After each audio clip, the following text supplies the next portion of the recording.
Hello and welcome to Season 2 of the Automobilista Australia Touring Car Championship. We are here at Goiania and well, we've got a pretty decent sized field, and just to sort of change it up this season, the only sort of change, and qualifying should have been private, but unfortunately it hasn't been set to, which is a bit disappointing, but it was meant to be, but it isn't. But yes, we've got 1 lap shootout qualifying, so drivers have 1 time lap to set their best times. So just about to get underway. We've ticked over to qualifying. I will go over the new drivers, liveries and such, but that will be during the warm-up after the drivers briefing. Yeah, out, underway. And as you can see, there's 3 cars there. That should be private qualifying, but obviously there's been a slight error in the server. And it's not private, so drivers will have to... So it gives themselves a bit of space, otherwise, yeah, they're going to end up getting blocked. Had some pretty decent times out there in practice. Obviously, different for this for these Monday night series, and what's probably going to happen next season is the track in practice started off at green, completely green track, so obviously drivers had to put the rubber down to get it rubbered up, and it's not fully rubbered up yet, so it might be smarter for a lot of these guys to maybe even wait towards the end of the session to set a lap. As you see, Corey Preston doing some drifting. Apologise if the stream is a little choppy. I'm trying to get it run it tonight at a higher resolution, but I might have to change it during the warm-up just so it runs a lot smoother. But yeah, we're just about to get underway. Preston running pretty much an identical livery to last season. There's a slight change to the roof, which has his number. And he was one of the quicker ones in practice, setting the second fastest time of 1 minute 31.499.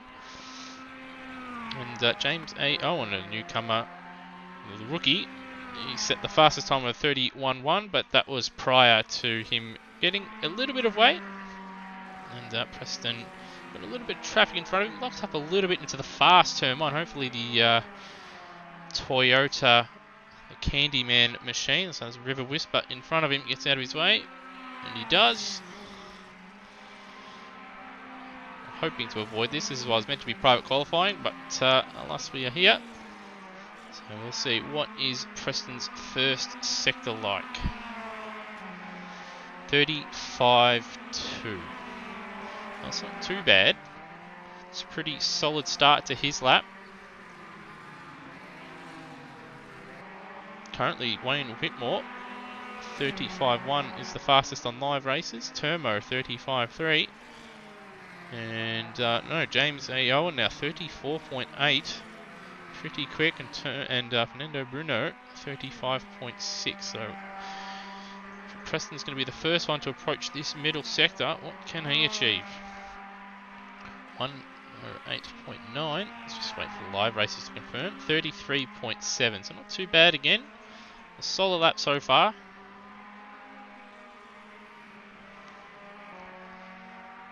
Probably wanting a 31 or a very low 32. That midfield is very competitive here. And what's his set? That's going to be a 32.2. So not a bad lap for Preston. Now let's see what James A. Owen can do. Oh, he's disappeared. Hopefully he comes back. Oh. He has come back, a 31.3 for Owen, apparently. So that's pole position by a considerable margin. Wayne Whitmore, P2 at the moment. Turmo, P4. Bruno, P5. Coops, P6 at 33.5. We've got Brendan Ross right now. He's currently set purple first sector, just a hair faster than James Owen. And Cracker on a decent first sector as well, 35.0. As you can see, Brendan Ross and Scott Merrill in the same livery for Piston Broke Racing, brand new race team, and a nice little livery to go along with it. And he's up again, up by 1/10 of a second. He's just got, I guess is it one? It's sort of one continuous corner, even though it's two turns there. Double apex. Crosses the line, and he lost time in the final sector, but he scrapes through a 1:31.366. Let's see, Cracker, he's gone P5, and Reese Gardner, he's come out of nowhere and he's put at P4. He's carrying about 100 kilos on board. I'll have to double check. So who have we got out on track at the moment? So Scott Merrill is on a lap. Let's have a look at his live timing. Not lighting it up too bad, but should be a 32, is it? No, 33.3. So he'll be a little disappointed with that. Both he and Ross were pretty close in practice, but obviously Merrill had a mistake somewhere, and well, he's not too happy with that, and has decided to wreck the car. Foley still in the pits. Dwayne Davies about to start a lap, so we'll just actually we're going to have a look at Cracker's. I don't know if Cracker might be doing another lap here. I guess our live timing is still out there. Brownie in his first outing, he sets a 36.3. Didn't see much of him in practice. Must have been a latecomer. Must have only just made it. So we'll see what Dwayne Davies can do here. You see the magenta/pink banner that indicates he's a Pro A driver for this series. So he carries a fair chunk of weight. He's carrying 70 kilos right now. It was going to be 80, but with the way lap times were, it was decided his weight got dropped. Also, Reese Gardner and Foley were meant to carry 120, but they would have been well down. So that's been lowered in the practice session. But Davies down 7/10 in that first sector. That slide he had costing him a lot of time. We've got Lee Sanford on a lap as well. His teammates with Dwayne Davies this season, also in the gold Ford Focus, although he's got a Jordan/Jumpman logo on his bonnet. And he goes P10 with a 32.8. So not too bad a lap. Bruno will be a little bit frustrated because he set a decent time in practice. Brownie going into the pits. So let's see. Davies lost 3/10 to the middle sector. So he's sort of, if he maintains the gap, he'll probably work out being 10th, just in front of his teammate Sanford. And just behind Mike Coulston. There's still 2.5 minutes to go.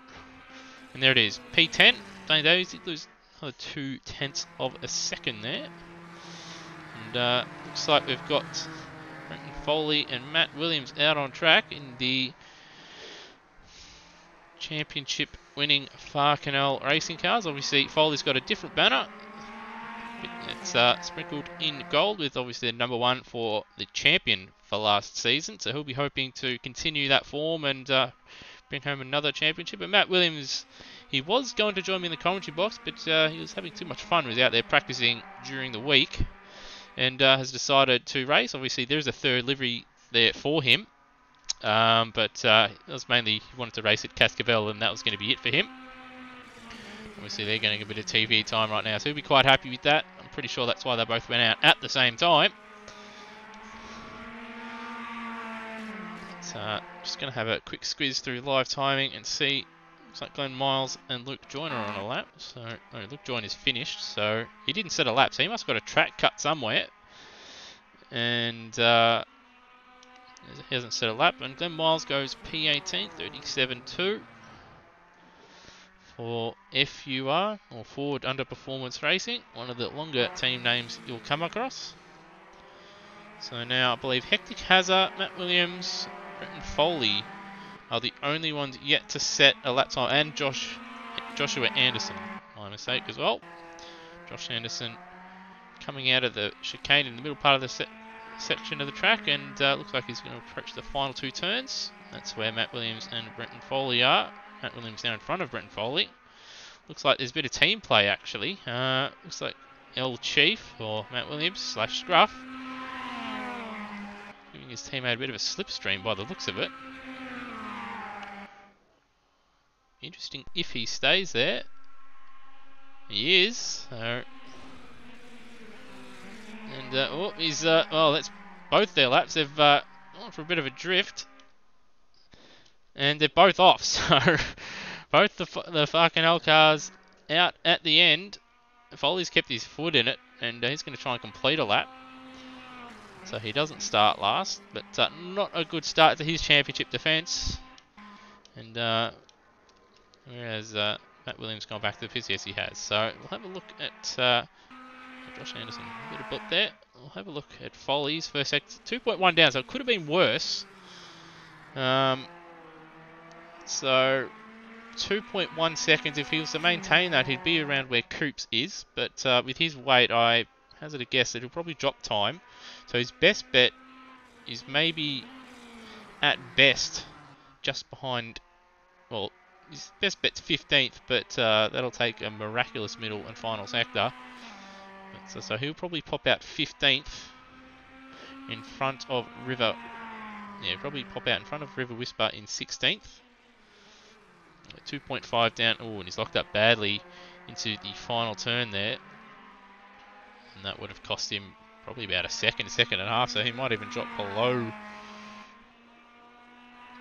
River Whisper here. Let's have a look.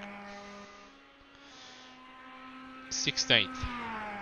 So he does get in front of River Whisper, but if he hadn't mucked it up, he could have been a little bit higher. And Josh Anderson goes to P14.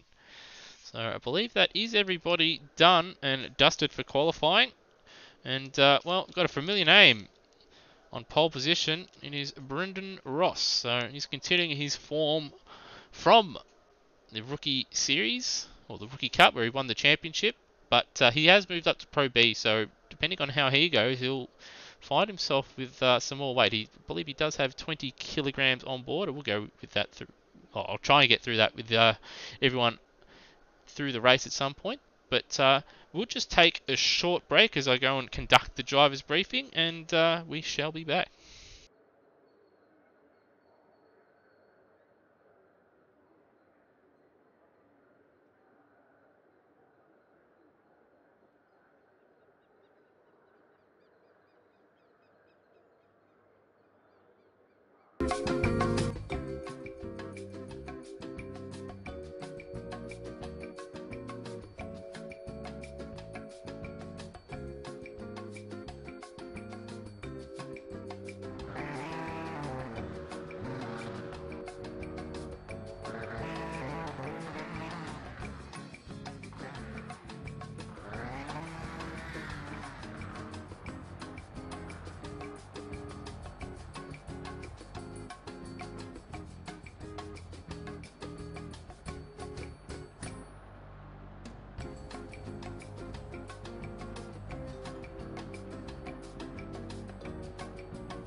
Hello and welcome back. Alright, it's just got 3.5 minutes left in the warm-up session, but I'm just going to make a slight change. I don't know if it'll affect the stream or not. I just want to change the output of the settings. So we're just going to take another short break. Should only be about 30 seconds or so, but we shall be back. Alright, I believe we are back. Hopefully the stream runs fine now. Alright, so see, that is qualifying done and dusted with Brendan Ross on pole position and James Owen in P2.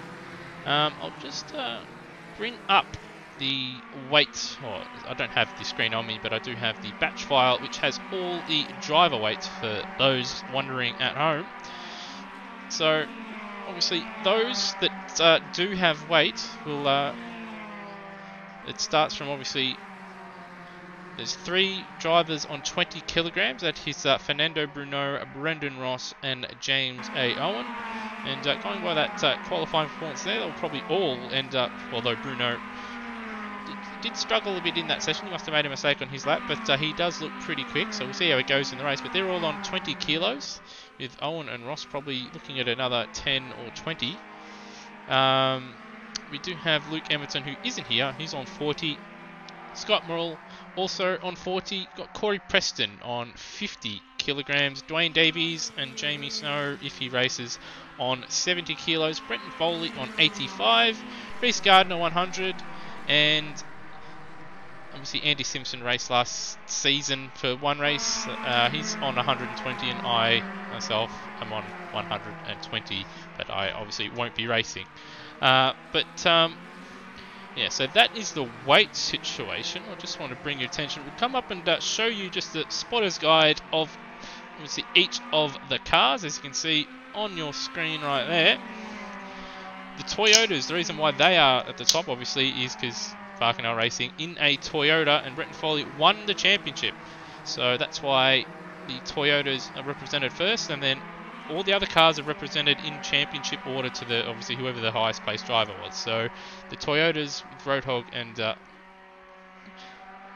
Brenton Foley first and second. So that's why Toyota is at the top there. And then obviously we've got the Hondas after that.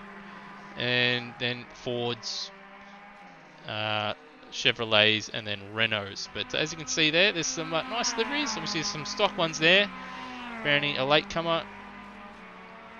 Just chucked in the default Toyota, and then we've got some British touring car liveries there for Luke Joyner and Brian Walsh and Glenn Miles. More stock liveries for Draper Racing. Got D2 Racing carrying pretty much same livery as last season, although his teammate Lee Sanford has a slight change. The Flat Spot Racing Hondas, I don't know if you guys will pick it up on screen, but they've got a nice little touch on the grills of their car. There's a slightly different colour. It is that orange on their grills. I'll try and find, hopefully you see it in the broadcast, but it is a very nice livery. Obviously the piston broke livery quite nice as well. And the Farkenel cars, they remind me, the layout scheme is very much the same as what it was last season, except it's not black and paisley. It's orange and blue, and it reminds me a lot of the number 18 car in Days of Thunder. And obviously there's Candyman. He's using his normal livery from last season. Then we'll tick it over. Got 2 of the MHRT cars, which are the same as last season. And then we've got New Zealand Sim Racing with Hectic Hazard in a very nice livery in the Chevrolet Cruise. And you see the Cracker Racing Team, All Star Sports, and well, that's the Spotter's Guide. There is a link to that on Facebook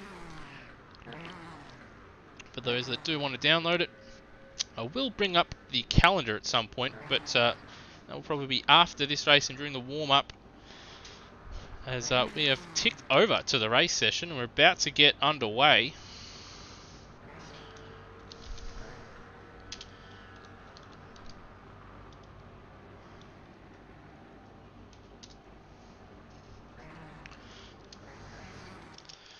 So obviously, for those that haven't watched before,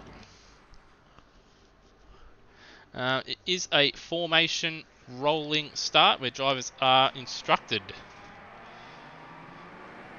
Drivers are instructed to obviously maintain 100 kilometers an hour until the leader hits the start-finish line, and then they are away. And the track has, or the race has been set to start at a later time to obviously have a little bit of sunsets and add a little bit of atmosphere to the race, so that's why it might look a little bit dark. But as you can see, for Piston Broke Racing on pole position, and our Rookie Cup champion, Brendan Ross. Newcomer, James Owen alongside him.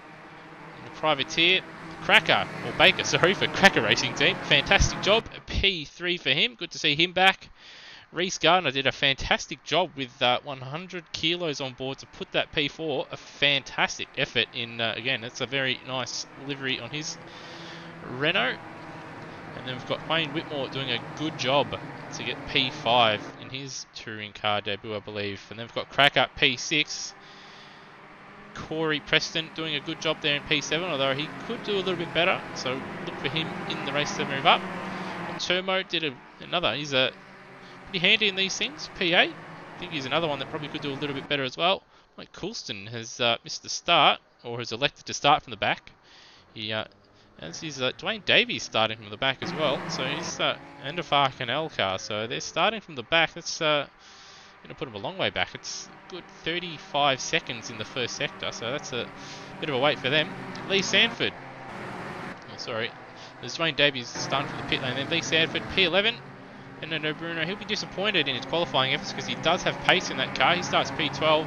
Scott Morrill, another one, quite frustrated in qualifying. He starts P13. Look for him to come through the field a little bit. Josh Anderson, P14. Coops, 15th. Neville from the pit lane. River Whisper, 17th. Brownie, 18th. Glenn Miles, 19th. Luke Joyner, P20. Matt Williams, 21. Hectic Hazard starting in the back in the fantastic Chevrolet Cruze livery of his. He starts P22, and we're just about to get underway. The leaders coming out of the final turn, ordered to maintain 100 until the start-finish line. And we are about to get underway. And we're racing for Season 2, the Automobilista Australia Touring Car Championship. And they're all fanning out at the back. So, Ross holds on in the lead. Gardner's moved up to P3. And so Owen's run wide a bit, so that's going to put him under attack from Cracker and Gardner. But it looks like Gardner might get boxed in there with Baker having a look up the inside. So Preston having a look at one of the Cracker Racing cars there. He's got it done. And he's up one spot. Whitmore's held on. Doesn't look like there's any contact. Oh, no. Just as I say that, there's Brownie around. And, ooh, bit of contact. Hopefully there's no damage to anybody there. We'll just have a quick look and see what happened. Joyner into the side of him. I've been booted from the game, so it looks like you got a guest commentator. And unfortunately, we've got Brenton Foley has joined us in the commentary box. So, could you tell us what happened? Was it just a HD? Just said I got kicked from the game right as it ticked over. It's a bit of a shame. It's not the greatest start to your championship. Definitely not. It's, yeah, so we've got Brownie at the back now. Well, of the ones that didn't start at the pit lane. And at the front, looks like Mike Coulston's still in the pit, so he's missed the start completely. Ross in the lead. You've got Owen, Gardner, Baker, Whitmore, Preston, Cracker. Looks like Turmo alongside. And he's having a look on Morrill. And he'll probably get that done because Morrill is carrying a little bit of weight, and I don't believe Turmo isn't carrying any. So, he should get that done. No, decides to pull out of it, and they've got Fernando Bruno right behind, and Josh Anderson having a look on the inside of Sanford, and looks like he's going to get that done, and he has. And Joyner now looking to get on that action.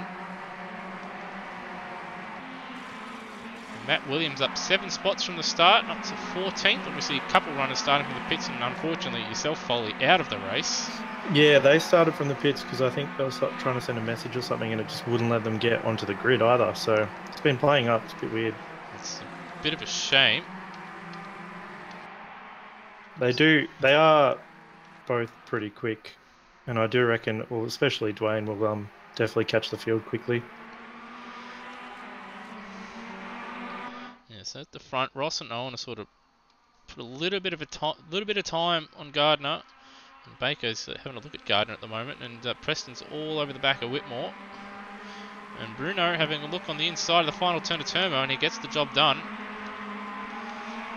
And Preston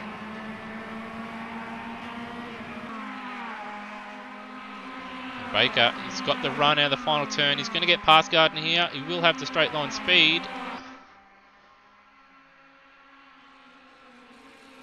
Turmo's up the inside of Bruno again at turn 1. And Preston also looking up the inside. Yeah, so Bruno held on back there. He's up 3 spots. He's probably a bit frustrated. Looks like Morrill in front of him is having a look at Cracker. To turn 3. Oh, there's contact there between both of them. And just have a look at that. Looks like Cracker sort of turned in on him a little bit. Yeah, Cracker sort of left him with nowhere to go. He should have known he was there. And then obviously Cracker half spun around, then hit the front of Morrill, and they both had a bit of a drift there on the grass. And then there's more contact. Coops and Cracker. So what has happened there? So Cracker's rejoined the track, went off the track, and then comes straight back onto the middle of the road, and Coops has had nowhere to go. So it's a messy sector there for Cracker. I don't have all the timing, but Owen has completely closed the gap to Ross at the front in this half lap. He has closed it down. So just have a look. What lap time is he going to set? Fastest lap's currently at 1:31.0 from Preston Owen up the inside as well, looking down in 5th. And he's gotten past Whitmore there. And he'll probably get Gardner here. Looks like... No, he decides to pull out of it. Owen's alongside of Ross at the front. Indeed he is, but looks like Ross is going to hold on, and he does. And behind them, and there's Preston up the inside into turn 4. And he is now up 3 spots into P4. Gardner, has to be said, doing a great job in P5 there. 100 kilos on board around this long track with long corners and a big massive straight. It's a fair effort. And yeah, it looks like Owen's all over the back of Ross now.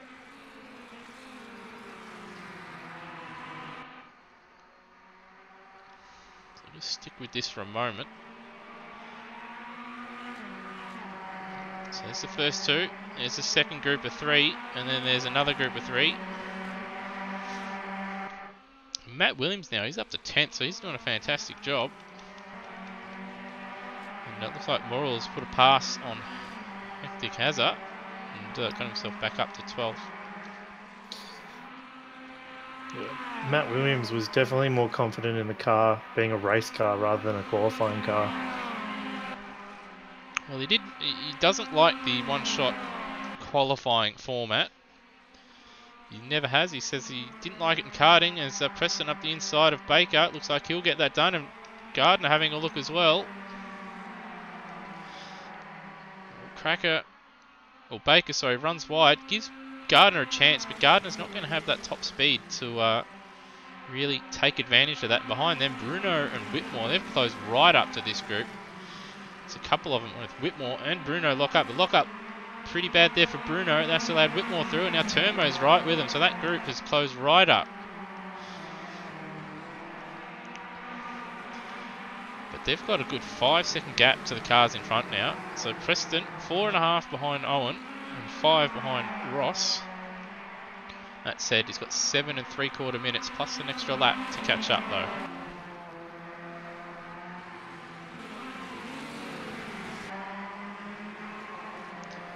Also Bruno trying to go up the inside of Whitmore, and now he's trying to go around the outside. Certainly having a crack. Now Whitmore going a bit defensive into the penultimate and final turn, but Bruno gone for the switchback, sends it. And there's contact, and Bruno goes round, keeps his foot in it, but he will lose a position to Turmo. Well, he had to go. And he doesn't lose too much time, but he does lose track position. Now Baker, now he's trying to get back at Preston. Preston, he's got to find good 8/10 of a second to just match the leaders in front. And Owen now, he's right behind Ross, so Ross might have made a mistake somewhere, and he's going to have a look into turn 4. Owen seems to be a lot stronger than Ross through turn 1, whereas Ross seems to be better at the back half of the circuit. Yeah, so Owen into the lead. We'll just stick with this, and we'll see where, or if Ross can be strong in that final sector again and get that lead back.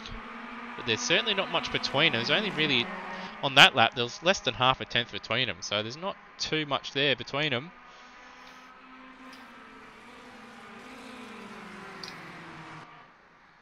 But it is easy to chase than be chased. So we'll see how Owen deals with being the race leader. And obviously he's not going to have the slipstream now.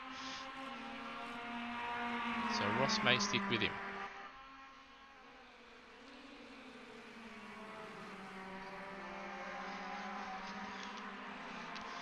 And then something must have happened with the Bruno pack.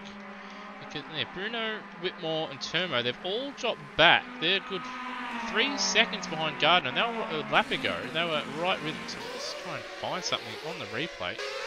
Sanford and Matt Williams have ranged right up onto him as well. So it looks like Bruno...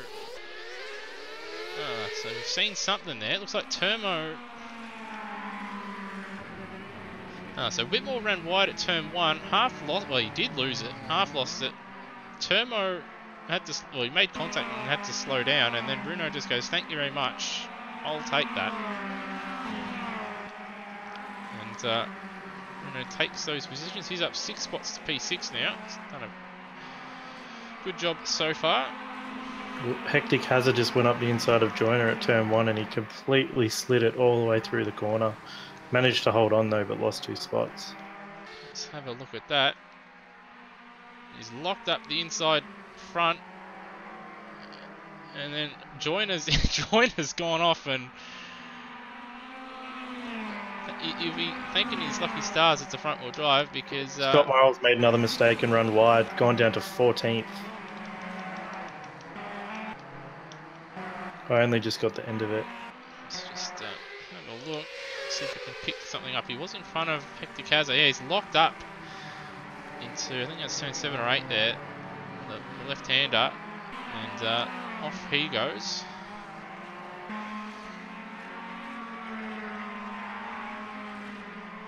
So he's having a shocking run so far. We've got El Chief, Matt Williams, he's now looking at the back of Sanford, looking quite handy.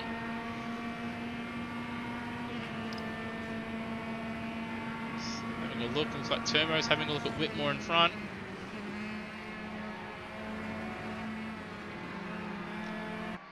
And Sanford a little wide there, it's going to give Williams a sniff into turn 4.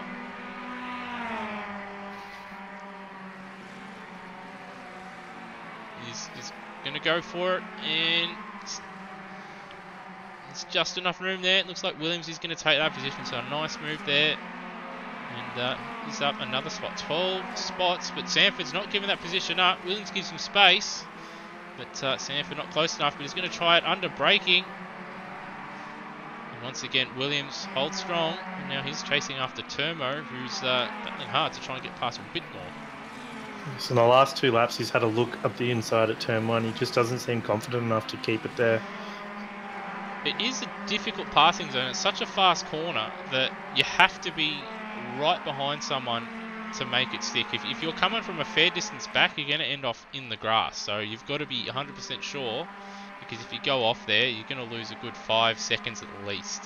Definitely. If you're not on the racing line and you're up the inside, you tend to just slide it through the corner and, as you said, end up on the grass. And that's exactly where you don't want to be. You got Baker having a look at Corey Preston for 3rd place. He's having a look. I don't think he's going to get it done. No, not quite close enough. But in the lead, Owen 1.1 over Ross, so he's edging away slowly. Both of them carrying 20 kilograms, so it's a fair fight between those two. Still 12 minutes left, plus the extra lap.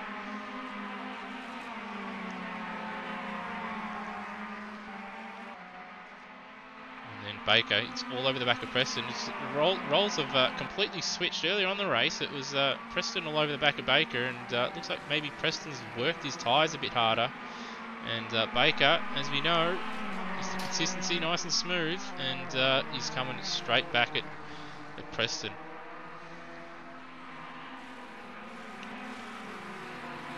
And again, couple lockups there for Preston. Some of that will be lockup, and some of that will be the rear tyre, unweighted tyre bouncing across the ground. But he's hanging on at the moment, and Baker certainly visually looks the quicker of the two. Termo's looking to go around the outside of the last corner on Wayne Whitmore. There's a cigarette paper between them. Termo's going to try it. Keeps his foot in it. He might pull this off. There is the marbles there where you do lose a bit of traction, but he has kept it there. He's kept it there, and now it's going to be a game of chicken. Who wants to make the corner? And who's going to be sensible and brakes early enough? Because you don't want to be a metre too late, otherwise you'll lose the position here. And so Whitmore is done well there. Whitmore's pulled it up and held the position. Behind them, looks like Williams 2.3 in front. And he's Preston's around. Oh, no, he's not. He's held on to it. He's also gassed it up and off he went. Let's just have a look there, see what happened. He put one in the grass, I think. Yeah, his outside tyres on the grass, and he was completely sideways to the track, but he gassed it up, as I've been saying to everybody driving these front-wheel drive cars that you need to do, and that's what happens when you do, you save the car. And he holds on to third place. Somehow Cracker didn't take advantage of that. But Preston locks up at the chicane, and that's going to give Baker a chance into the final two turns.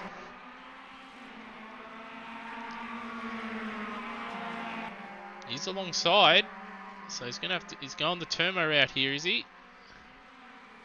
Or no, he's just going to try and set it up for the final, or for turn one, I should say. But he's gone for the switchback actually, and looks like he might even pull this off. He has got position just, and if he pulls it up at turn one, he'll get that position. So he set that up well there, and Preston's going to try and go back up the inside. Yes, he is. He's going to send it. Baker, oh, he holds on. Some good racing here for P3. Unfortunately, Ross and Owen are long gone. And Reece Gardner done a good job there in P5. He's only second off these two. And Preston having a look into turn 4. Baker gives him a little bit of room and holds on.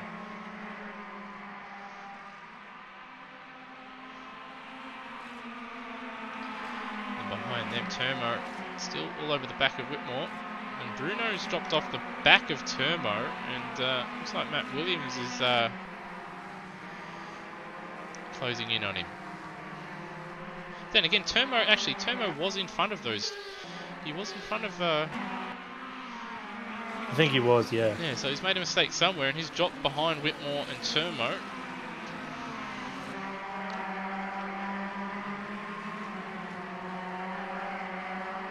He seems to have the pace on him. He just doesn't have that little bit more he needs to actually affect the pass. Yeah. It seems he's faster, but just not in the right place to get the pass done. I think he's a bit tentative into turn 1. He's probably going to have to think perhaps into the chicane or into the left-hander. I think it's turn 6. Turn 6 or 7. He's trying around the outside of turn 1 now.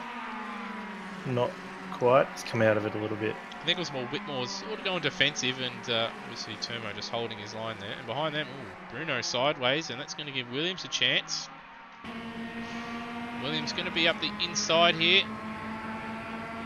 Through turn 3, just a little kink, that's flat out, and then into Turmo got 4. Whitmore out around the outside. coming into, I think it's turn 3. It's a good move off the exit of turn 1. We'll have a look at that on replay. Obviously, Williams did get the job done and held on. So he got a much better exit. Just have a look at that on board. Yeah, so he just got a better exit. See, a little He's cautious. Just run wide into the grass and lost quite a few spots. Possibly, he's lost 1 spot, possibly more. 3 spots. Williams and Bruno have got past him. So after all that work, he's made that mistake. Yeah, after all, looks like contact between Williams and Bruno there. I don't think Williams not happy with that, flashing his lights. Let's just have a look at that again. Turmo most likely will have to pace on these two and will be quite annoyed after making that mistake. So Williams gave him space.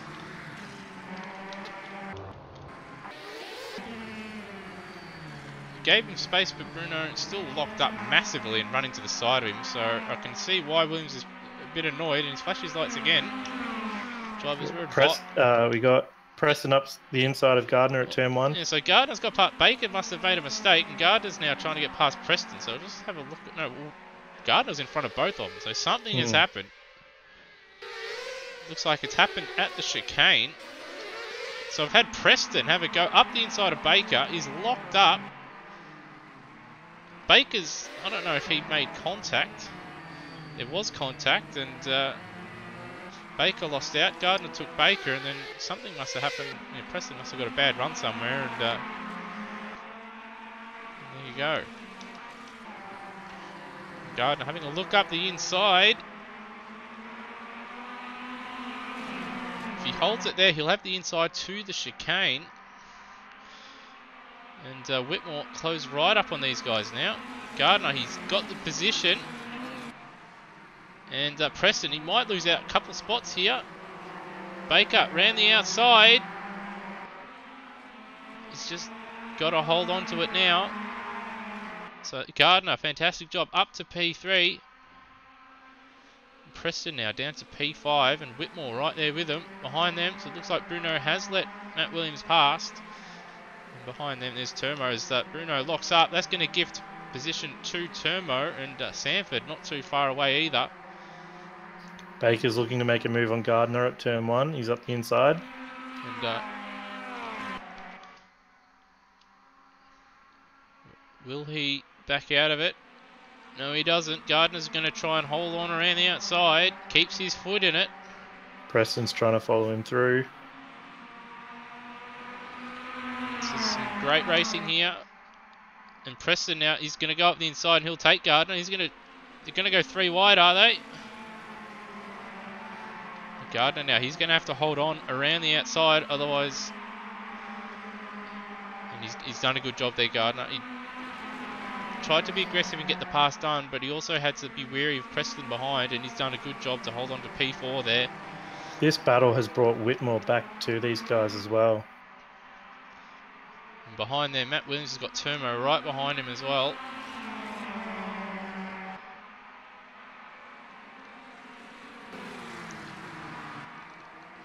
And there it is. There's a cigarette paper between 4 cars there. And there's Matt Williams locks up, and that's going to give Turmo a decent run into the final turn. Gardner going defensive more than looking at Baker, I think, there. Baker locks up. It's going to give a couple of these guys a decent run. Gardner will get a slightly better run for a while, but that weight's going to kill him down the straight, and Preston will probably get him around the outside with Baker. See, giving him a bit of a tow, and then behind him he's got Whitmore, who's going to be fast because he doesn't have any weight, and he's going to get slipstream as well. And Whitmore's going to make it 3 wide into turn 1.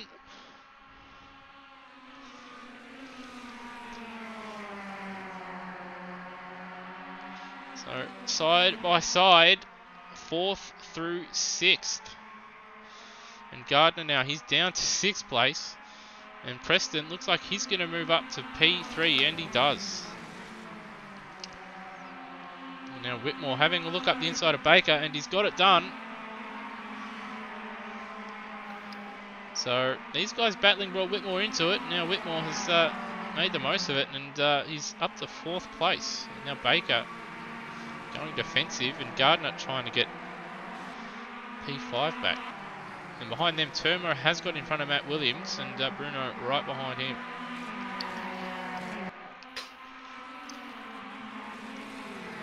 Owen has come up to lap traffic at the front as well, and it seems that they are getting out of the way for him. Yeah, I believe that's Brownie in front of him. Owen got his lights on, and there's River Whisper just behind him that Ross is going to have to navigate.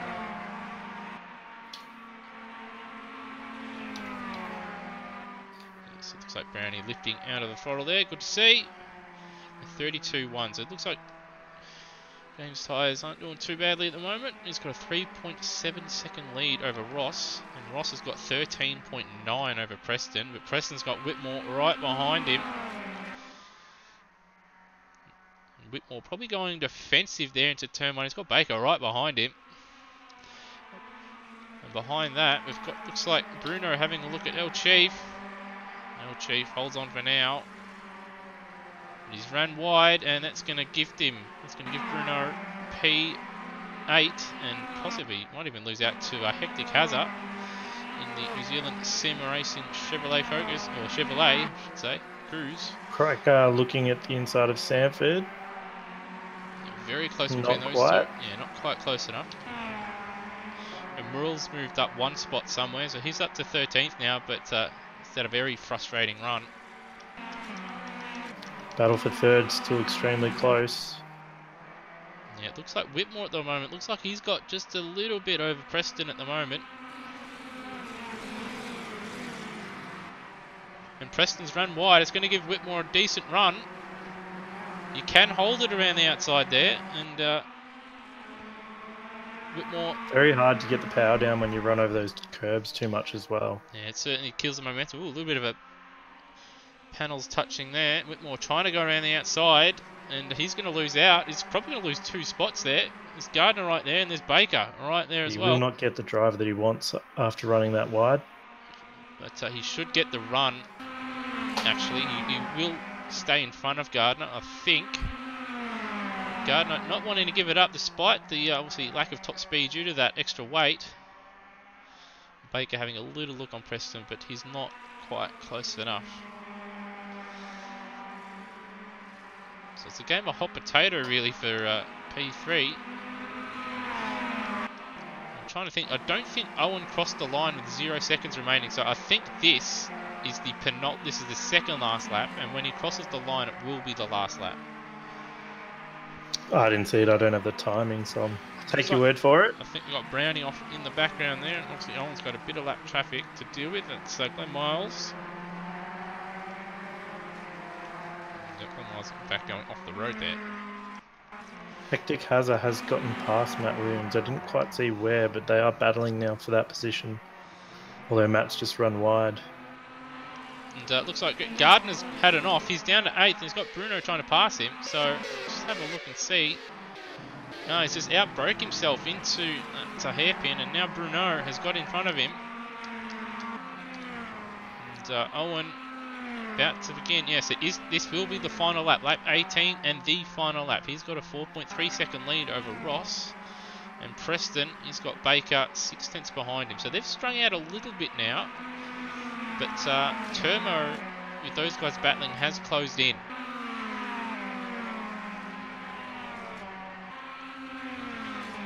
So we'll just try and run through a couple of positions. Obviously Bruno now up to 7th, Gardner down to 8th. It's a valiant effort for much of the race, and Hazard's done a fantastic job to get himself up to P9. He's been very steady. We haven't seen much of him, but he's been very steady throughout the race, and he's done a good job to get up to P9 in his first race. Obviously Williams up 11 spots, but he was running as high as I think 6th. Gardner's driven wide again. He's in the grass, but he seems to have not lost a spot. Yeah, he's held his position. And it's Sanford, Cracker battling it out. Murrell's had a shocker. Joyner up 6 spots, but he's had a quiet one. He's got Anderson behind him. Then Davies, who started from the pit lane. Coops, Gary Neville, and Miles, River Whisper, Brownie, and Whitmore's run wide, and Turmo's gone up the inside. Yeah, so that's Whitmore down to 6. He probably won't lose out to Bruno, and that moves Turmo up to 5th. And coming into the hairpin, Preston coming across some traffic, but he's... Owen's about to cross the line. Yeah, and he does. He pulls towards the pit wall, and Owen takes race 1 of season 2. Dare I say, he'll probably have some extra weight in the next round. As will Brendan Ross. Fantastic job for him. I believe this is his best result in the touring cars. He finishes P2. Improving quite a lot in this series, Brendan Ross. Very fast at the end of last season. And Preston will hold on for P3. Puts the wall there. Baker, P4. Termo did a good job to move up to P5. Whitmore, he'll be disappointed. It's a drag race for Sanford and Cracker. And Cracker, well, Sanford will hold on. So we'll just go through that again. So we've got obviously Whitmore 6, Bruno P7, up 5 spots. He could have been higher but made a couple of mistakes. Gardner, he did a fantastic job throughout that race, but obviously with that weight he is carrying and a slight mistake at the end, it didn't help him. So he finishes P8. Hector Kaza up 13 spots to finish P9. Matt Williams P10. Could have been better, but start at the back and move up 11 spots is a not bad effort at all. Lee Sanford P11. Even though he didn't move up or down any spots, he had a fairly eventful race. And then we had Cracker down 6 spots. He'll be a little annoyed. Yeah, I believe he got involved in an incident early on which dropped him down the field. Scott Morrill again, he'll be a little annoyed. He was up in the top 10 at early on in the race, but I was involved in an incident, I believe, with Cracker, and that dropped them down the field. And then we've got Luke Joyner, Josh Anderson, Dwayne Davies, who started from the pit lane. Coops in the Flat Spot Racing Honda. One of the nice, very simple livery, but a very nice one indeed. He finishes P17. Gary Neville, another one who started from the pit lane. He finished P18. And then Glenn Miles, River Whisper, and Brownie. And I do believe, aside from the people that were booted, everybody finished, because Mike Coulston didn't actually start. So 21 drivers that got onto the grid, they all finished. So that's not a bad effort. I think that's the first or second time that's happened. So it is good to see people sticking it out. And obviously that is your race 1 results. It's unfortunate that you joined us in the commentary box, Foley, but hopefully for race 2 you get out there and you give us a good show. Fingers crossed, and I'll try my best. Thanks for having me. No worries. Sorry for cutting over you quite often. That's all right. But yeah, we'll just take a short break. I just need to gather. Just need a breath or two, and as well as set the grid. But we shall be back soon for race 2, round 1 of season 2 of the Automobilista Australia Touring Car Championship. We'll see you there.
And we are back. Do apologise for a little bit of a delay there, but we're back. 3 minutes left in the warm-up session. The reverse grid is set, but hopefully that goes through correctly. I'll just have to restart the warm-up and make sure it's all correct again, and then we'll get going again. But with a couple of minutes left in the warm-up session, we'll just go over the calendar for the coming season.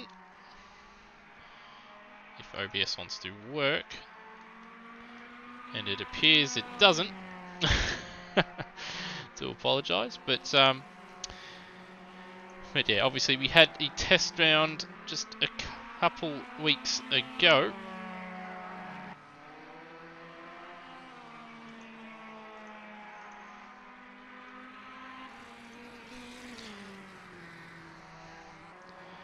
Actually, just give us some moment here. We'll try and bring it up for everybody.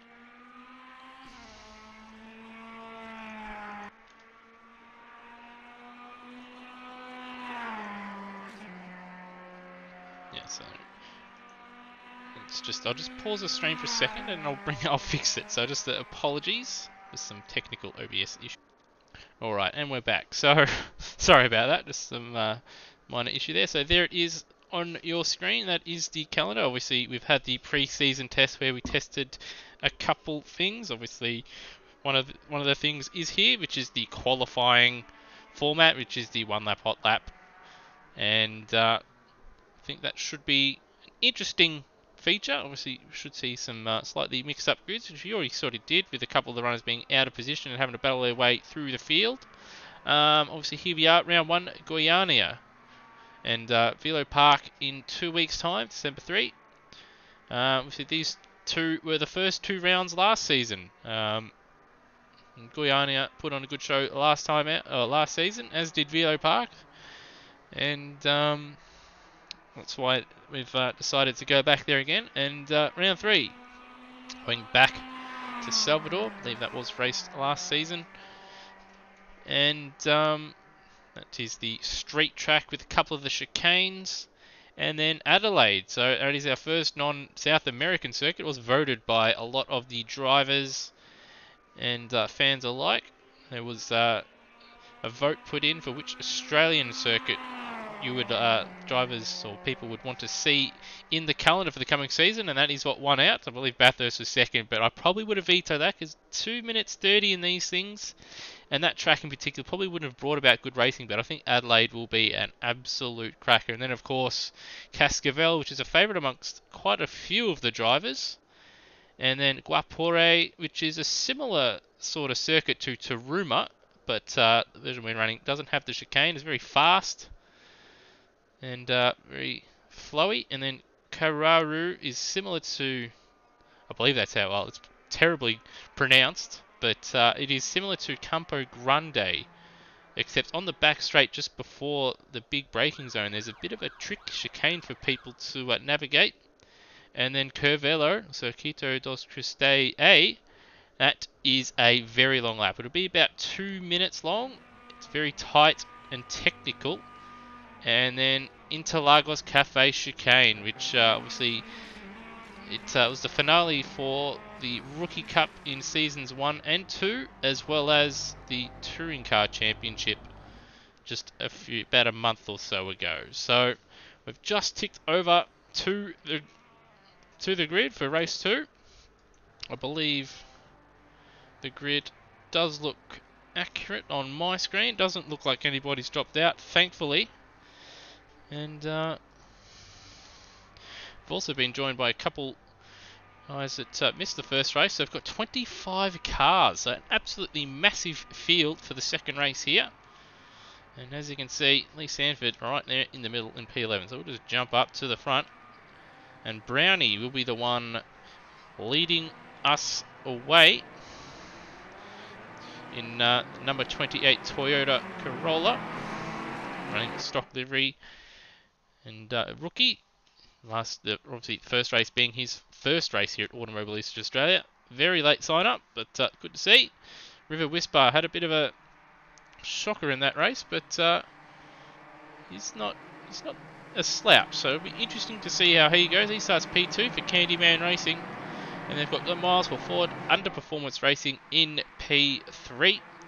And then Gary Neville for Farkinell Racing in P4. Coops for Flat Spot Racing. Once he appears on screen, there he is. He starts P5. Dwayne Davies, obviously he started from the pit lane. Interesting to see how he goes in this race.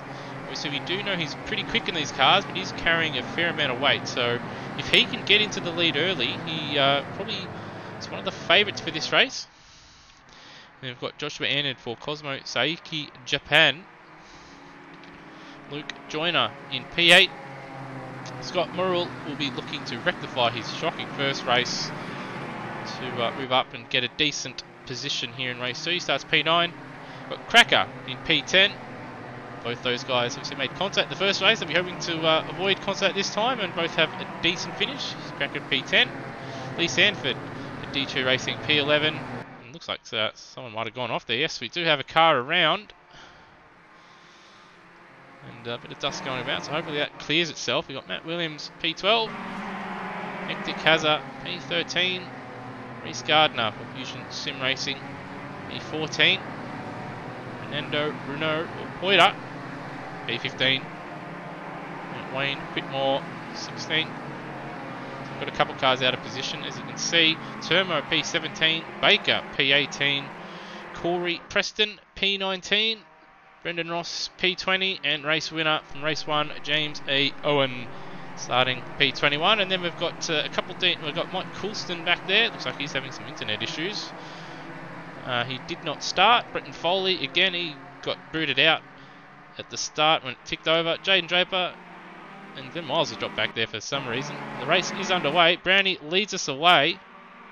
And that will be just have to see if he's jump started that one again, because he's got a massive lead. And Neville into P2. River Whispers dropped 2 spots. Coops looking up the inside of Neville.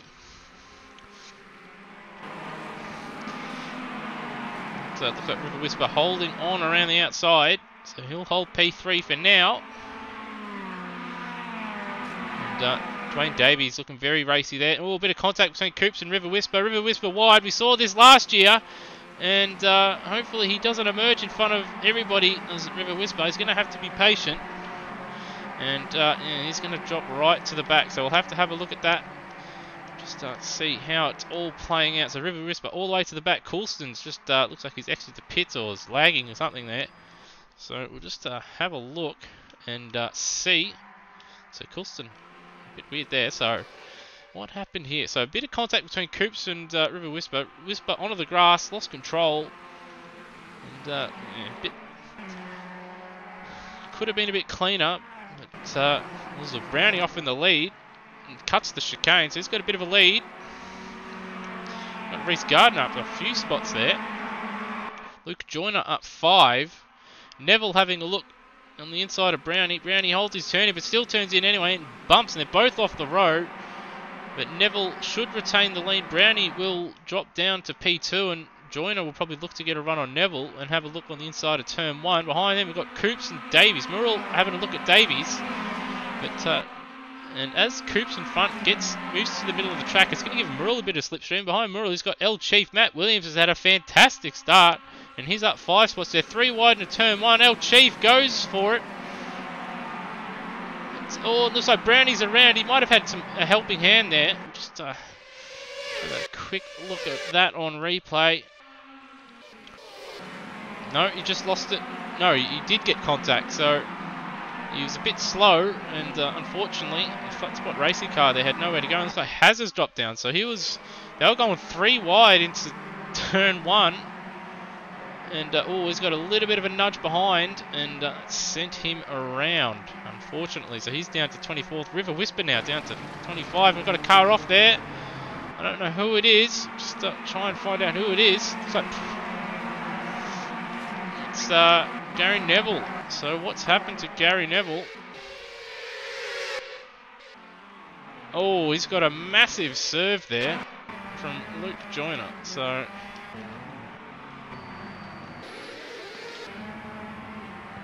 that's a massive serve. That's moved him right to the back. He's now behind Foley in 19th, and Preston's off the road there. Let's just have a look and see what happened here. It's gone up the inside. They made it 3 or 4 wide, and he's hit Anderson. Anderson's spun into Cracker. Oh, that's an absolute mess. Some silly driving. And looks like Bruno's having a bit of trouble there. And he's off the road. So absolute mess at the moment. Turmo having a look on the inside of Sanford. And I think back there, a bit of smoke coming off Bruno's tyres there. I wonder, his car's listing a little bit, or at least it looks like it is. Looks like he's got damage on the front right. He might have a puncture. We'll just see how he goes under braking. How he turns. Yeah, he's got a puncture on the right-hand side, and that's unfortunate for him, or he just locked up. But I think he's got a puncture. And there's Hazza moving in on Mike Coulston. And it looks like Bruno is about to retire. Matt Williams has found himself, after all that, he's found himself into the lead. So I do apologise for not being able to keep up. But Matt Williams in the lead. He's got Scott Moore right behind him. We're all up 7. Williams up 11. And then behind him, we've got Joyner up 5. Coops doing a good job so far, even though he's sort of stayed put up 1. And then Davies up 1. Behind him, Gardner is up 8. And he's got race 2. It's his second place getter. Brendan Ross 13 spots up, right behind him. And then there's Cracker, Sanford, Whitmore and Turmo continuing their battle. Baker right there as well. And James A. Owen struggling a little bit compared to Ross. And he's in 13th. And behind him, Foley up 9 spots, up to 14. So last time we saw him, he was 19th. And obviously there's been a couple of spins since then. And he's kept his nose clean and found his way up. And it looks like we've got Ross side by side with Gardner. He'll probably get that done. Ross only carrying 20 kilograms of ballast, while poor old Gardner with 100 kilograms of weight. And it looks like Coops is off there. Hopefully he keeps it. He's smartly turned it away from the racing line there. That's some smart driving. Let's just have a look and see what happened here. So, looks like Joyner's moved over on him, made contact, and you see Coops has lost control. And now Coops all the way down to 19th, which is a shame to see. He's doing all right there, and he's got his teammate for company down there, 20th and 21st. And we have Bruno has retired with that puncture. Up at the front, Matt Williams still leads. Whew, I still can't believe we're 6 minutes into this race. It feels like we've been 20. And I'm absolutely stuffed. But Murrell all over the back of Williams, but Williams holding on for the time being. And obviously Murrell has got 40 kilos. El Chief has none. And Joyner looks like he's closing in a little bit on these two. But behind him he's got Davies and Ross. Ross, big mover, up 15 spots. And you saw this a couple of times in the Rookie Cup. He's got pace.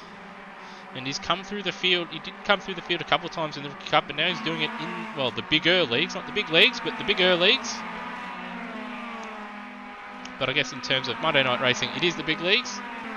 And actually, he's got a very good run on Davies in front. Davies obviously carrying 70 kilos, so 50 kilos lighter is Ross.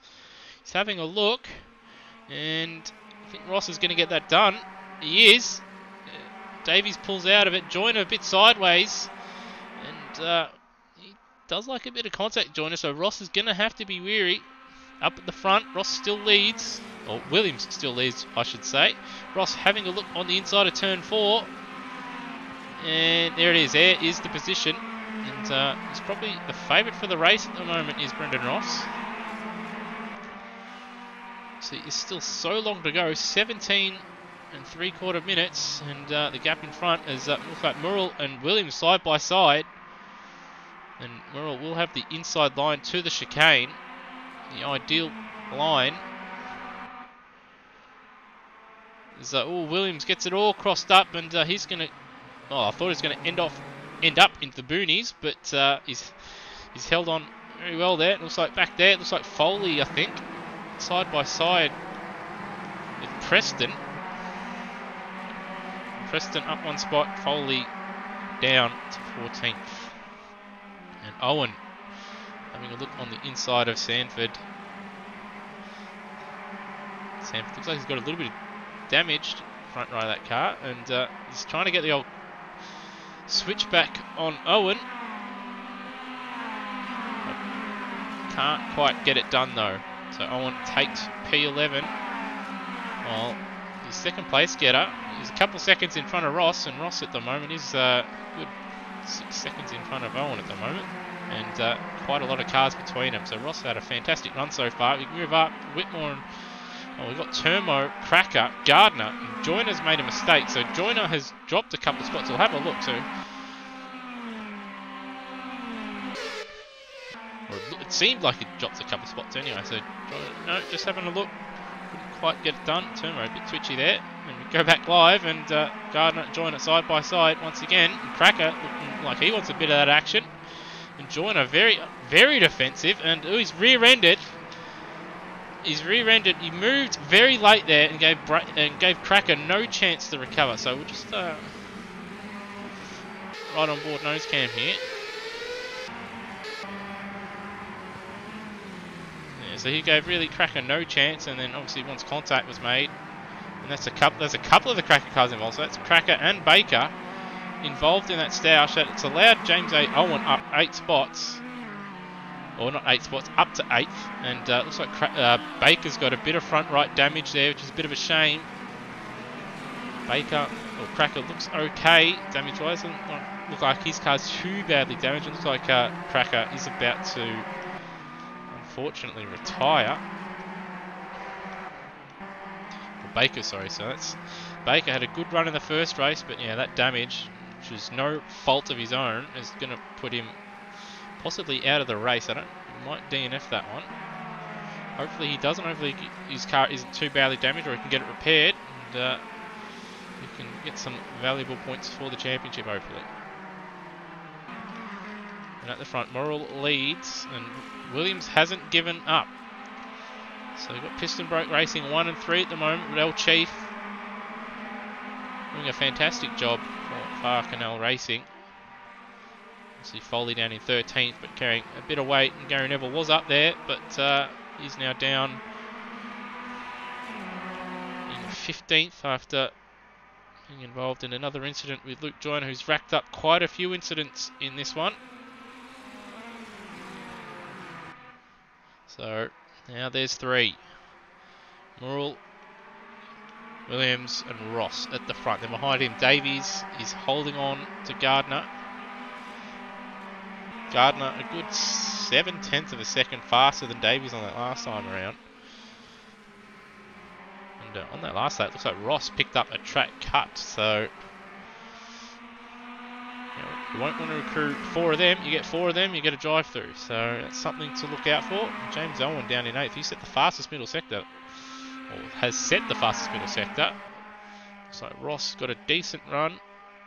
No, just having a look, trying to distract Matt Williams. And looks like Whitmore having a look at Gardner for P5, but not close enough there to get that done. It's a nice livery on the Fusion Sim Racing Renault Fluence. Behind him, the old BTCC livery for Jason Plato, and I'm trying to remember the other driver. So, looks like Whitmore runs wide there, and that's going to cost him a little bit of time. And Gardner all over the back of Davies, but that weight is killing him. That said, though, up 9 spots, and to do what he's doing with that weight is a fantastic effort. We've got Matt Williams and Scott Morrill side by side. Williams is just ahead, but Morrill's got the line. Morrill outbroke himself a little bit, and that's going to bring Ross right into it now. Ross having a look up the inside, a bit of contact with Williams there. And, well, status quo for now, but I don't think it will be if they keep racing like this. And that's allowing Davies, Gardner and Whitmore to close in. And then Owen is in a bit of clear air now, as is Preston. So Preston's now up to P8, up 11 spots. Behind him is Cracker, Turmo and Foley now up to 11th. He's in front of Osrob, Hector Kaza, and Luke Joyner now down in 14th, so he's made a mistake somewhere and dropped down the field. Then Coops P15, Josh Anderson, Gary Neville, Lee Sanford, Glenn Miles, River Whisper, who's just held it. Looked like he's going to go around, but he's held onto it. And Baker is still going, which is good to see, but unfortunately he's down in P21 after being involved in an accident which was not his fault. Jaden Draper, DNF Mike Coulston DNF and Brownie DNF, as well as Fernando Bruno early on. And Matt Williams has taken the lead, so he's had a look on Murrell on the inside. And, well, he's just forced Murrell into a mistake there. Outbroke himself, ran wide, and he's in the lead. And where's Ross gone? Brendan Ross has dropped back, so what's happened? So Ross is having a look up the inside of Murrell into turn 4. Went to go around the outside and, well, forgot where he was. And, whoops, that's grass, my friend. And welcome to the boonies. And that's dropped him now down to P6. So he's now behind Whitmore, Gardner, and Davies, who's holding on for dear life. Oh, Davies gets a little bit of a nudge there from Reece Gardner, telling him to hurry up, you hold me up. And they're going to go 3 wide into the final turn. Oh, a bit of a nudge there from Whitmore and Davies, and around the outside goes Reece Gardner, and Davies and Whitmore continue, and now Ross is going to try and get past Davies. So Davies loses out. He's dropped 3 spots in 2 corners, and now it looks like Whitmore's got to run on Gardner. Gardner's going to have to, well, he's be hoping that he can hold on around the outside here, but he's not going to have the top speed. And Whitmore, he should hold on from there. It looks like Gardner's going to go wide. He does, and that's going to allow Ross back up to P4. He will have the inside to Gardner. He will get that position, I would imagine. And well, no, he doesn't. So Gardner doing... No, he does get the position. Gardner trying to hold on around there, so I can't quite do it. But he's a valiant effort holding on to that. Dare I say, minus 20 kilos or so, he'd be well in front of these guys, I'd imagine. But Ross back up to P4. Matt Williams has dropped behind Murrell, so we'll just have a look and see. So it looks like Murrell's had to go into turn 1. Yeah, he's had to go into turn 1, and then obviously Williams has tried to get the switch back on him, and they've gone side by side there. So the battle for the lead is not done. And there it is. First, second, third, fourth, 5th, 6th, 7th, 8th, 9th, 10th, 11th, 12th, 13th, and 14th.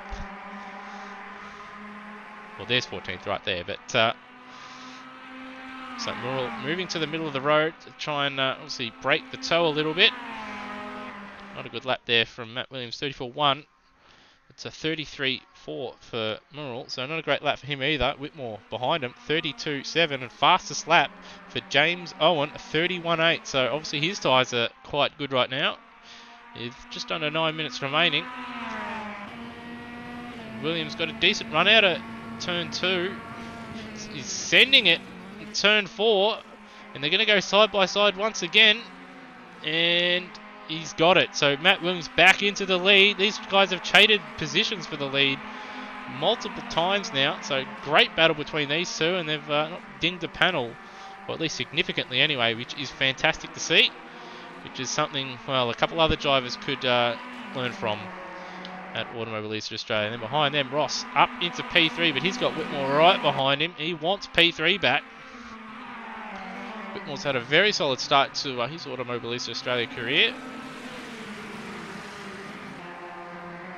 He's locked up slightly, but it's unfortunately that weight holding Gardner back a bit. And Davies now under pressure from Owen. So these guys had better be a little bit mindful now that race 1 winner is right there. And Davies tries to hold on around the outside, outbreaks himself a little bit, and Owen's going to say thank you very much. That's another spot for Owen. He was 5 or 6 seconds behind Ross just a few laps ago, but with all this battling going on, he's now only a good 1.5 seconds behind Brendan Ross. So he's closed right in. And Ross 33.1, and Murrell, well, I've missed it again, but side by side out of the final turn, Murrell and Williams.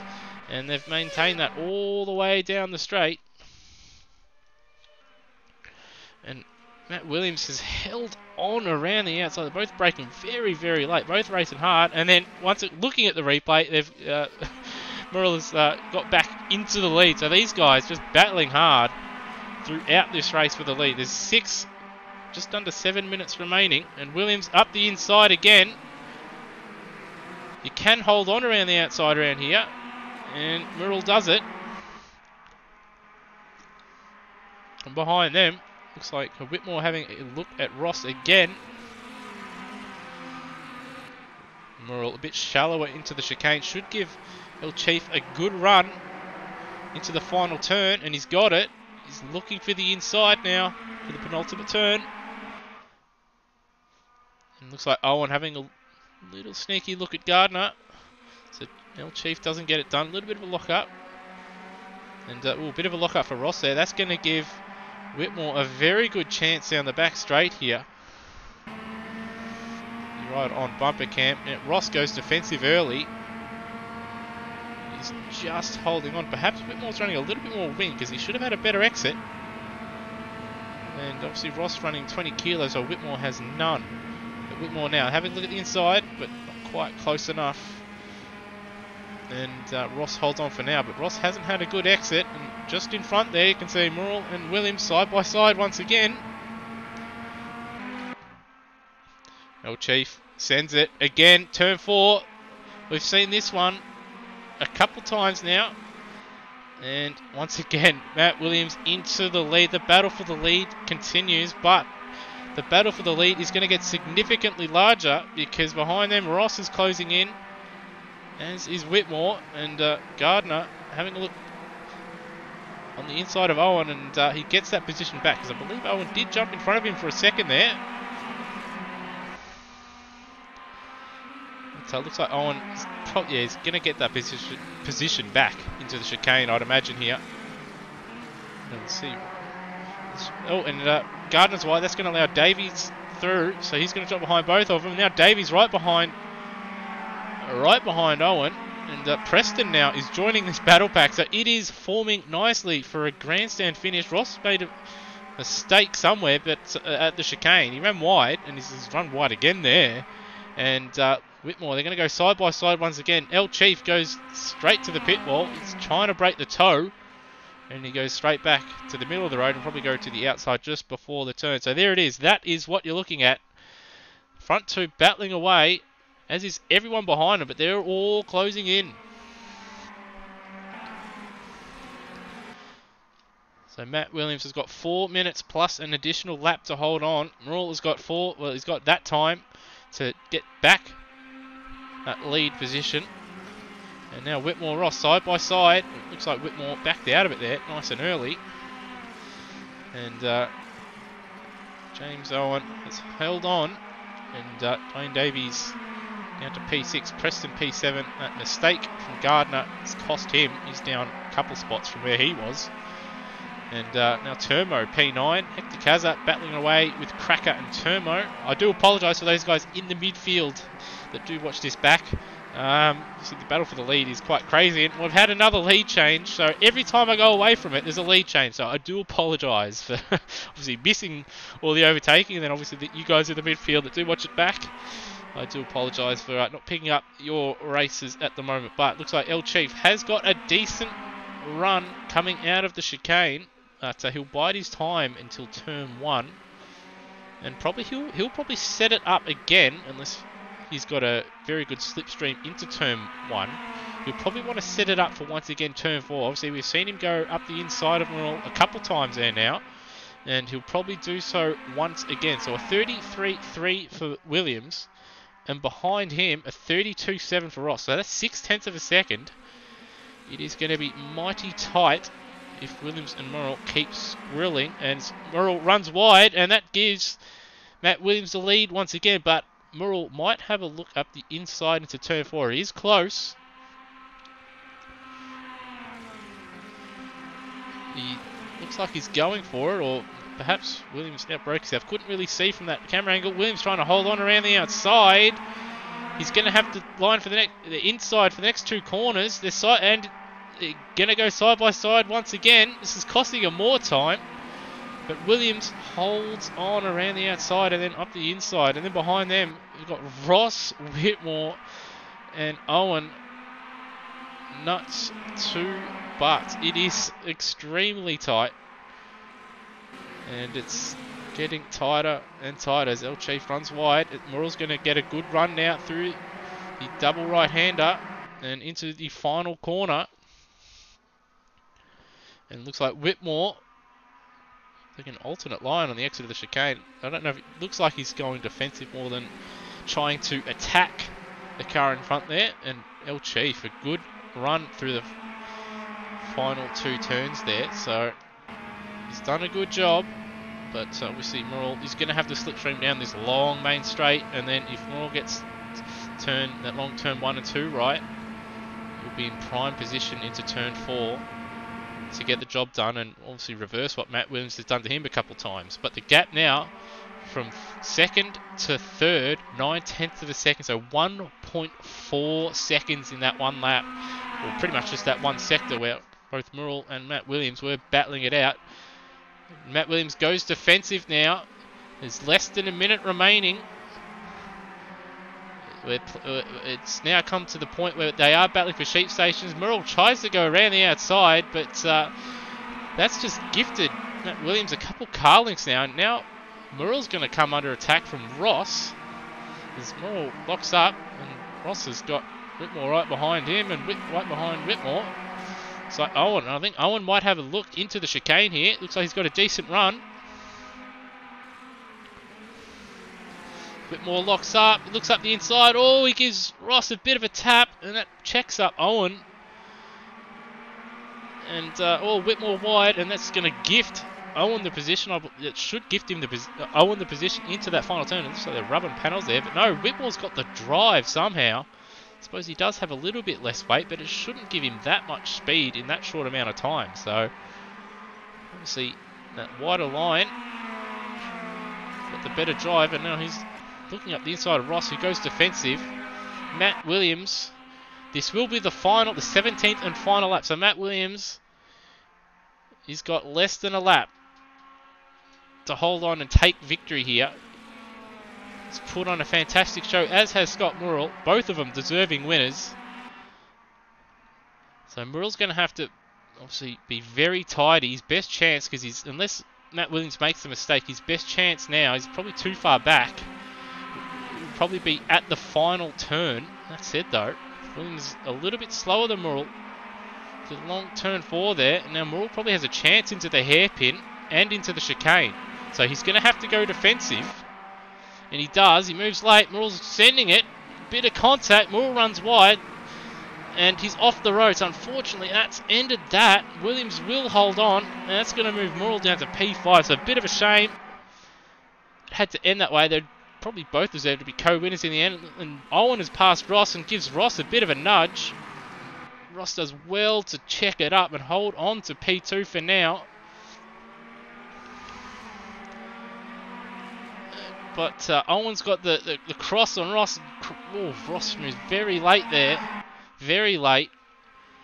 And Ross he will just hold on. It looked like Owen's going to send it, but thought better of it. Whitmore will finish behind him, but Matt Williams will hold on and take victory in race 2 at Goiania for season 2 of the Automobilista Australia Touring Car Championship. Brendan Ross will move up 18 spots to finish P2. James Owen will finish P3. Wayne Whitmore P4. Corey Preston P5. Scott Murrell unlucky there. Had to send it on the last lap, and the contact unfortunately sent him careering off on the grass and dropped him down to P6. He deserved to be first or second along with Matt Williams, but he finishes P6. Dwayne Davies dropped off a little bit towards the end there and finished P7. Reece Gardner P8 in both races, I believe. That weight killed him, but obviously to get as high as where he did in both races and onto 4th place in the second race, and I think he was in a podium spot for a lap or 2 in race 1. A fair effort with that weight around such a big circuit. He finishes P8. Hectic Hazard, P9, quiet in both races, but solid. I think we'll see him come on strong as the season goes on. And again, that's a nice livery on his machine. So P9 for Hazard.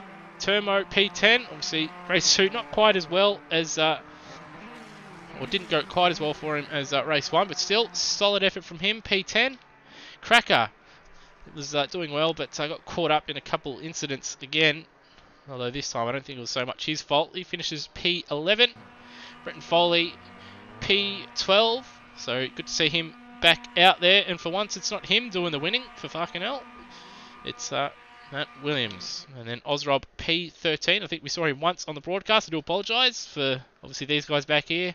So Osrob 13th, Coops 14th, Luke Joyner 15th, Josh Anderson 16th, Lee Sanford 17th, Gary Neville 18th, Glenn Miles 19th, River Whisper P20, and then Baker did DNF, so he was the first of the DNFs, and then Jaden Draper, Mike Coulston, Brownie, and Fernando Bruno all failing to finish. And there, as you can see on our screen right there, synchronised fucking hell racing reverse doughies, which this is why we tune in on Monday nights. It's not for the racing, it's not for the fun, it is for the reverse doughies in front wheel drive cars. But obviously fantastic race there. Once again, I couldn't breathe, foaming at the mouth a little bit. Obviously action up and down the field. Unfortunately we missed a lot of it in the midfield and a lot of it towards the back of the field, so I do apologise again. But that battle at the front was absolutely bonkers from start to finish. And that's something I don't believe we've seen, something like that at Automobilista Australia before. A battle for the lead that lasted throughout the race. So good to see. It's just a shame that Murrell obviously went off the road at the end and couldn't at least manage a podium. But still, great racing nonetheless. So I'll just take a second and then we'll interview a couple of the drivers. Just bear with me.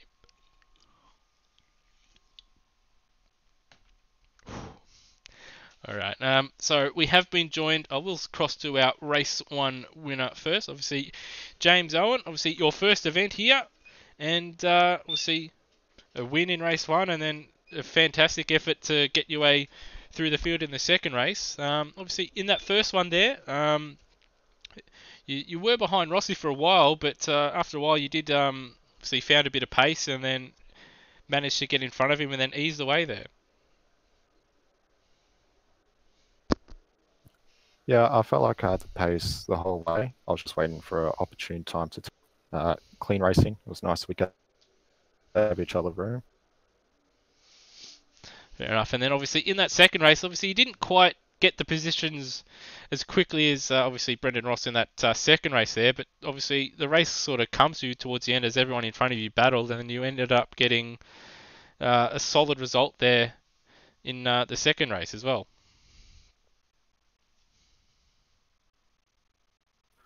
Yeah, it's not too hard to run your own race, and I feel like I copped the front.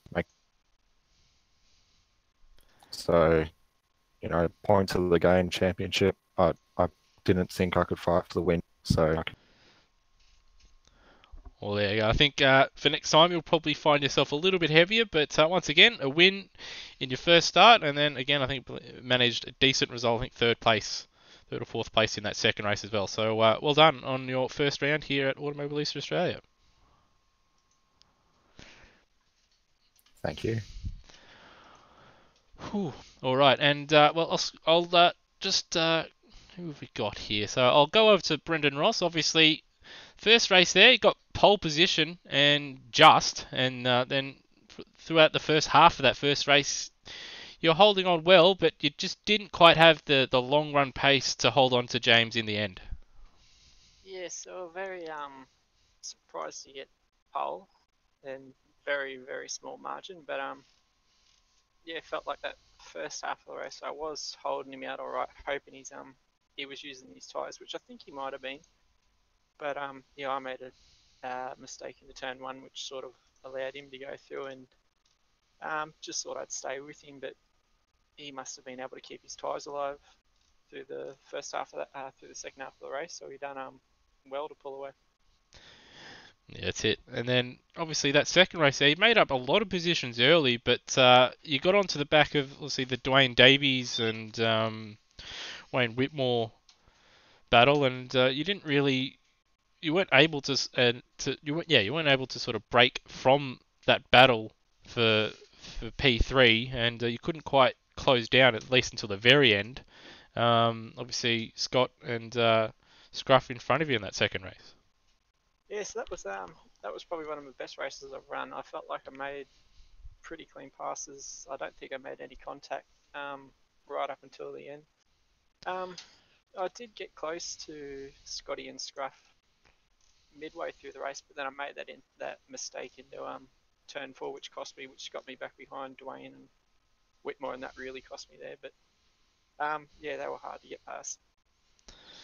They certainly were, but obviously a good start to your championship, and obviously you've continued that fantastic form that we saw in the obviously rookie cup, where you managed to take out the championship. Do you think the rookie cup with being front wheel drives in the minis has helped you obviously find a bit of form in these cars? Yeah, I think so. I think midway through last season, just running the rookies and then this both being front wheel drive, it definitely helped, and I think it's starting to show in this season. Fair enough. But once again, congratulations. Obviously, second in race in race 1, and then again a solid result in race 2. I'm trying to find the results, but they're a bit messed up on live races at the moment. But yeah, once again, well done. I'll cut to our winner of the second race, Scruff. That was absolutely bonkers, to say the least. Obviously, you made up a few spots. I was having a chat to you, obviously, in the warm-up session when I was setting the grid, and I said if you moved up 11 spots in race 2, you'll win the race. And, well, you did that, and it doesn't quite tell the whole story, though, with obviously you and Scott changing positions pretty much every lap. Well, pretty much every lap of the race. Yeah, it was one of the best races I've ever had, real life or sim racing or anything. So thanks heaps to Scott just for giving me the race, to be honest with you. I was sad to see him go off at the end because that one deserved to come down to the last corner, but I was laughing at the same time. So, but yeah, no, that was. I think I called you an idiot for saying I'd move up 11 spots again, but. Well, somebody pick up the phone. But anyway, a bit of a crazy race. Did you make any changes between races? Because your pace did seem a little bit better this time out compared to your first run. Nah, same setup. I just took a little bit better care of the tyres early on. I didn't try and really make up positions too much by diving early on in the first probably 5 or 6 laps, and then after that I started to push on a little bit harder because that's about the amount of laps at the end I had with no tyres under me, so that helped a lot towards the end, but the tyres still, after a battle like that, they're always going to go off, and had a few iffy moments towards the end when I'd try and brake at the normal point and the car would just go straight on, but managed to keep it on the track and ended that ridiculously long wait.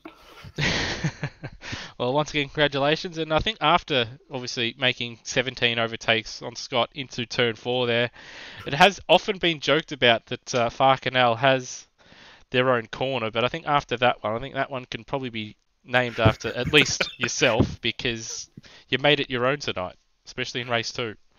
He was still well holding on around the outside there too, so I'm not sure I'm 100% deserving of that because I think he was taking it a bit better than I was to be able to keep the car there. But it was a great race with him, and I'm smiling ear to ear right now and a bit lost for words, to be honest with you. Well, once again, congratulations on the win, and thanks for giving us a great show. Cheers, mate. All right, so there is a few guys in here, but I will go to one more interview, and it'll be to Scott Murrell. Obviously, Scott, race 1 didn't go to plan, neither did qualifying. Yeah, got caught up in an unfortunate incident and in race 1, and it dropped you down the field. But that second race, I think, more than made up for it, except for, obviously, what happened on the last lap there where you went off. Yeah, exactly. Made my own stupid mistake in qualifying. That's what you get. First race, really not much to say there. For the rest of the race, drove pretty angrily, so I made a few more mistakes towards the end there. Second race, yeah, it was absolutely brilliant. I think that'd be quite up there with some of the battles I've had with Southpaw Racer. I had an absolute blast. Yeah, well, as we So you said earlier, every time I'd go to look at another car for a second, there'd be a change for the lead. So I did have to apologise a couple of times to those in the midfield that we did have to switch away and look at the lead, because if we looked away, one of you was getting passed by the other. Well, you know, Scruff and I like the attention. Well, you certainly do.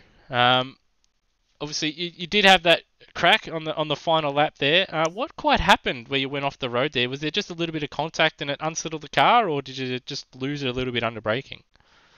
To be honest, actually, I think it's just a bit of marbles there that I wasn't expecting. It just pinched the wheel, front left wheel, without me even braking that hard. So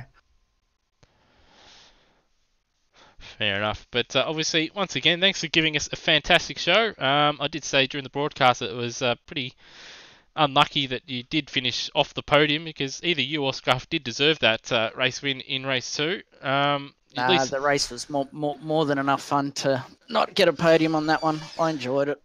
Well, fair enough. But once again, thanks for giving us a good show, and good luck for the rest of the season. Thank you. All right, well, I can just about take a break, but before we end the broadcast, I believe coming up this week in Automobilista Australia, I believe on Thursday, we have the Super Series, I think, off the top of my head. I can't remember which circuit, but I do believe it is this Thursday. And then we do have the Formula Ones at France at the old 1990s, early 2000s Manu Core circuit. We do hope to see larger numbers, so those that you might be half interested or just got nothing to do on Sunday night, we do hope you come along and just give them a crack, because we would like to see some larger numbers in that field, because obviously should we continue having low numbers for that series, we'll just postpone it. And wait until next season and replace the next couple of weeks with something Scruff and I have been speaking about. But we do hope you enjoyed this broadcast. I certainly have. I'm sure a few of the races certainly did. And we hope to see you in 2 weeks' time for round 2 at Velo Park. And obviously next week, or next Monday night, is the Rookie Cup from... I can't remember which circuit now, which is pretty embarrassing considering I put the calendar together, but it is the Formula Trainers in the Rookie Cup, and it will be a change in format with 3 races. So that will be 3 short sprint races, so it'll be good to see. So yeah, once again, we hope you enjoy the broadcast, and have a good one.